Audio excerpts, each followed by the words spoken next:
Hello summoners, welcome back to the channel, and in this video we're going to cheese 6.2.2 chapter, the chapter with Mr. Sinister boss, and we will use Ghost for every single fight in this chapter.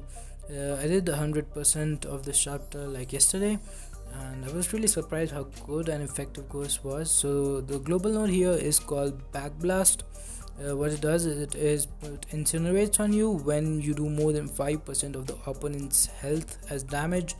Also, if you do 4 guaranteed crits in the fight, then also it puts incinerates on you. But because Ghost can not only just shrug them off but also gain passive furies because of those incinerates, she finishes most fights between 6 to 12 hits. So she is really insane for this. Like, these are Act 6 Chapter 2 level fights, and she's just finishing them like nothing. And she doesn't need any synergies for this.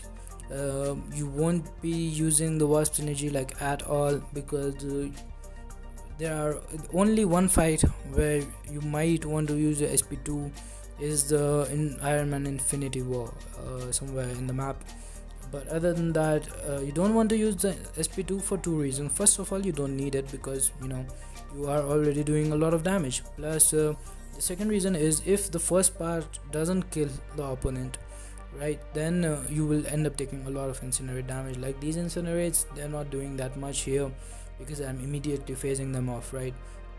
But they are pretty strong incinerates. If I have them even for 2-3 seconds, they will do massive damage to me and either force me to use a lot of potions, or it would just straight up kill me. And because we have additional nodes to handle here as well, like for example in this one we have no retreat, but overall I don't think there is any fight that Ghost can't do. You might need the Hood synergy for a few of them. There is a Hyperion later on in this video. There is Mephisto. You can just not take any aura damage while you're phasing. So the Hood synergy does have its uses in the fight in this quest, but like one spot, and like Ghost just take one spot and the rest 4 could just go to bring counters for the Mr. Sinister.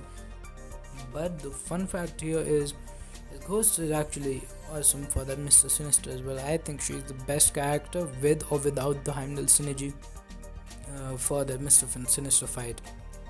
The reason I say this is because that Mr. Sinister, first of all, let's talk about his node design. So Mr. Sinister usually also is not a fun character to fight. He does shrug, he does transfer the debuffs. His SP2 is annoying. It also puts a concussion type thing on you and stuff. But here, on top of a normal Act 6 health pool and attack value Mr. Sinister, you have 3 really annoying nodes to deal with.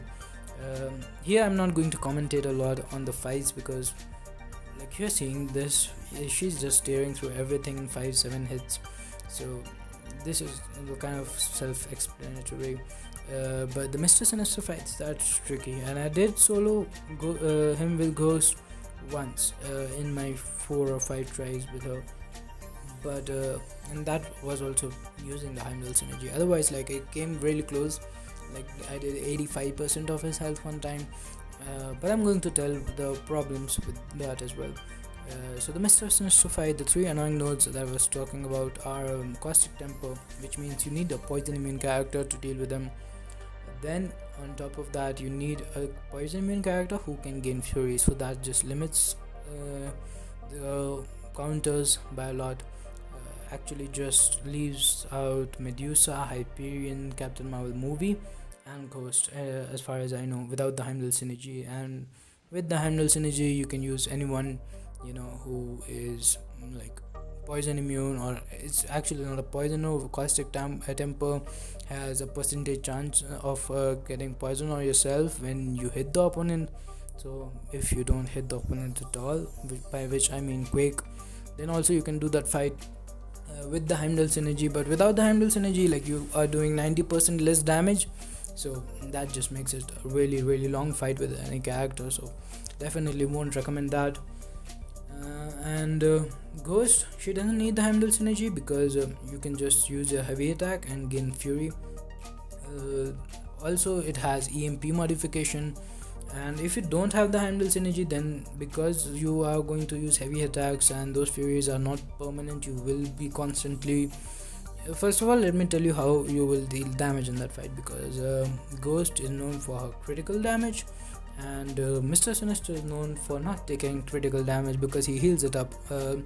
So the strategy there is you go to your SP3, you phase off a bunch of time, use your you use your heavy attack to gain the fury so that you can start doing some real damage. You build up 8 to 9 of these passive furies from the Backblast node, and then you use your SP3, which will do like 25-30% of Mr. Sinister's health without any boost, considering you have 9-10 furies. The Ant-Man synergy might help there as well, but other than that, like you need roughly 5 SP3s with Ghost there. But because you are like manually using the heavy attack, gaining a lot of buffs, the EMP modification kicks in. You start taking more shock damage when the opponent is using special attacks. But with the Heimdall synergy, you only gain like the permanent fury, so you don't have to use the heavy attack. So that definitely reduces the EMP modification damage, which makes soloing the fights a lot easier. So that is why Ghost with the Heimdall synergy is probably the best option for this fight, in my opinion at least. Mysterio, I tried him as well with the synergy. He did 75 or 80% damage, which was pretty good. Like, he has passive heal block and a lot of damage on the SP3. Now, like, remember this Backblast node also doubles my critical damage, so like I was doing a lot of huge crits, and because of the heal block he was not regenerating from it. Plus a lot of poison damage as well, unless like he can potentially transfer it if he uses SP1, so you don't want that, but he is really good for that fight as well. There is an aspect of chaos path if you do have a Heimdall or Hela, or like preferably both of those characters, then that path is really easy. And most paths here, like there is a biohazard path, so that is just a cherry on the cake with Ghost. So Ghost can handle like I think everything here, and that just makes her so much. Like in general, Ghost is probably the best character in the game. I've said it, like it's between Ghost and Quake, but I've always favored Ghost because she's slightly easier to play in my opinion than Quake. And I love Suicide Masteries, I love using Ghost, so that is why she is my favorite character in the entire game. And yeah, you're going to just see like so much utility with being able to shrug everything off. Like here with the hood synergy, I'm not taking who cares about the aura damage, because like I don't. I'm hitting, first of all he's going down so fast, 7 hits and he's almost down, and 9 hits and he's finished. Not sure why he didn't use his persistent charges there and not heal back, but anyways, so here power gain, who cares? I have a hood synergy, I can tank the SP3 if it doesn't bait me. So she just makes everything so much easier in Act 6, and I have huge respect for everyone who doesn't have her and are still working on Act 6, because she is basically a cheat code in this game. Like, she is so good. Again, I was reaching a boss with 98% health, 99, almost full health every time, except the few times I had to take the Havoc mini boss on the left side. But she is just absolute beast in this chapter and everywhere, as a matter of fact. So thanks for watching, have a nice day, subscribe for more, and